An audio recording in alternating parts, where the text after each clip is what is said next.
ദേശാഭിമാനി മുഖപ്രസംഗം 2024 ആഗസ്റ്റ് 15. സ്വാതന്ത്ര്യദിനം ആഘോഷങ്ങളിൽ ഒതുങ്ങരുത്. 18ാം ലോക്സഭാ തെരഞ്ഞെടുപ്പിന് ശേഷം സവിശേഷ സാഹചര്യത്തിലാണ് രാജ്യം 78ാം സ്വാതന്ത്ര്യദിനം ആഘോഷിക്കുന്നത്. ഇന്ത്യയുടെ ഭരണഘടന അട്ടിമറിക്കപ്പെടുമെന്ന കടുത്ത ആശങ്കയും ഭീതിയും നിലനിന്ന സാഹചര്യത്തിലാണ് കഴിഞ്ഞ സ്വാതന്ത്ര്യദിനം കടന്നുപോയത്. ഭരണഘടനാ തത്വങ്ങളിലും മാനവിക മൂല്യങ്ങളിലും വിശ്വസിക്കുന്നവർ തികഞ്ഞ ജാഗ്രത പുലർത്തണമെന്ന സന്ദേശം അക്കാലത്ത് ഇടതുപക്ഷവും ഇതര മതനിരപേക്ഷ വിശ്വാസികളും നൽകി.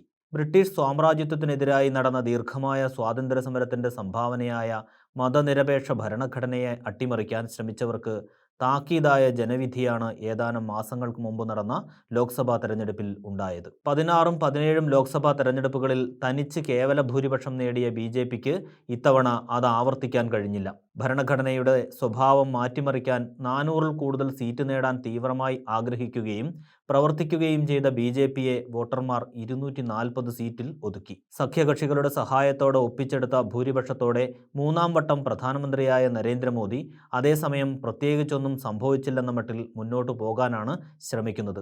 ഹിന്ദുത്വ അജണ്ടയ്ക്ക് തിരിച്ചടിയേറ്റിട്ടില്ലെന്ന് വരുത്താൻ ആസൂത്രിതമായി നീങ്ങുകയുമാണ് സംഘപരിവാർ. തെരഞ്ഞെടുപ്പിലെ തിരിച്ചടിക്ക് പ്രതികാരം ചെയ്യാനെന്ന രീതിയിൽ ന്യൂനപക്ഷങ്ങൾക്ക് നേരെ ഹീനമായ ആക്രമണമാണ് രാജ്യത്തിൻ്റെ പല ഭാഗത്തും നടക്കുന്നത്.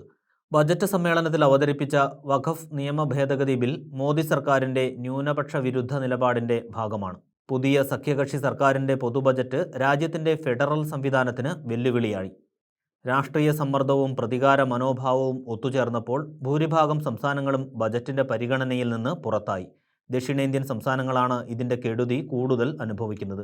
നീറ്റ് നടത്തിപ്പിലെ ക്രമക്കേടുകൾ വിദ്യാഭ്യാസ മേഖലയിലെ വാണിജ്യവൽക്കരണത്തിൻ്റെയും അധികാര കേന്ദ്രീകരണത്തിൻ്റെയും ഫലമാണ്. ജനങ്ങളിൽ ഭൂരിപക്ഷവും നേരിടുന്ന വിദ്യാഭ്യാസ പിന്നോക്കാവസ്ഥ, ദാരിദ്ര്യം, പെരുകുന്ന തൊഴിലില്ലായ്മ, വർദ്ധിച്ചുവരുന്ന സാമ്പത്തിക അന്തരം, സ്ത്രീകൾക്കും കുട്ടികൾക്കുമെതിരെയുള്ള ആക്രമണങ്ങൾ, പ്രകൃതി ദുരന്തങ്ങൾ എന്നിവയാണ് രാജ്യം പൊതുവെ അഭിമുഖീകരിക്കുന്ന കാതലായ പ്രശ്നങ്ങൾ. കർഷകരുടെ വരുമാനം ഇരട്ടിയാക്കുമെന്ന് മുൻകാലങ്ങളിൽ പ്രധാനമന്ത്രി നരേന്ദ്രമോദി നടത്തിയ പ്രഖ്യാപനങ്ങൾ പ്രഹസനമായി. സ്ത്രീകളുടെ അഭിമാനം സംരക്ഷിക്കുമെന്ന വാഗ്ദാനങ്ങളും വൃഥാവിലായി. ലൈംഗിക അതിക്രമത്തിനെതിരെ രാജ്യത്തിൻ്റെ അഭിമാനമായ ഗുസ്തി താരങ്ങൾക്ക് ഡൽഹിയിൽ ദീർഘസമരം നടത്തേണ്ടി വന്നു. കൊൽക്കത്തയിൽ സർക്കാർ മെഡിക്കൽ കോളേജിൽ ജൂനിയർ ഡോക്ടറായ പെൺകുട്ടി ഏതാനും ദിവസം മുമ്പ് അതിക്രൂരമായ ലൈംഗിക ആക്രമണത്തിൽ കൊല്ലപ്പെട്ടത് ബേട്ടി ബച്ചാവോ മുദ്രാവാക്യങ്ങളുടെ പൊള്ളത്തരം ആവർത്തിച്ച് വ്യക്തമാക്കുന്നു. 2012-ലെ ഡൽഹി നിർഭയ കേസിനെ തുടർന്ന് പ്രഖ്യാപിച്ച നടപടികൾ അധര വ്യായാമം മാത്രമായി. നിർഭയ ഫണ്ടിൽ അനുവദിക്കുന്ന തുകയുടെ പകുതി പോലും ചെലവിടുന്നില്ല. കുറ്റവാളികളെ ഉടനടി തൂക്കിലേറ്റണമെന്ന ആഹ്വാനങ്ങൾക്ക് പകരം സ്ത്രീകളുടെയും പെൺകുട്ടികളുടെയും സുരക്ഷ ഉറപ്പാക്കാനുള്ള സംവിധാനങ്ങളാണ് ഫലപ്രദമായി നടപ്പാക്കേണ്ടത്. കാലാവസ്ഥാ വ്യതിയാനത്തിൻ്റെ ഫലമായ പ്രകൃതി ദുരന്തങ്ങൾ രാജ്യമെമ്പാടും വൻതോതിൽ നാശനഷ്ടങ്ങൾക്കും മരണങ്ങൾക്കും കാരണമാകുന്നു. ഒരു മഴ പെയ്താൽ തന്നെ രാജ്യത്തെ പ്രധാന നഗരങ്ങൾ മുങ്ങുകയാണ്. ഈ കെടുതികളിൽ നിന്ന് ജനങ്ങളെയും രാജ്യത്തെയും രക്ഷിക്കാൻ ദീർഘവീക്ഷണത്തോടെ പദ്ധതികൾ ആവിഷ്കരിച്ച് നടപ്പാക്കേണ്ട സമയം അതിക്രമിച്ചു. ആഗോള താപനം വഴി ഉണ്ടാകുന്ന അതിതീവ്ര മഴയാണ് കേരളത്തിൻ്റെ ചില ഭാഗങ്ങളിൽ ഉൾപ്പെടെ കൊടിയ നാശം വിതച്ചതെന്ന് അന്താരാഷ്ട്ര വിദഗ്ധരും ചൂണ്ടിക്കാണിക്കുന്നു.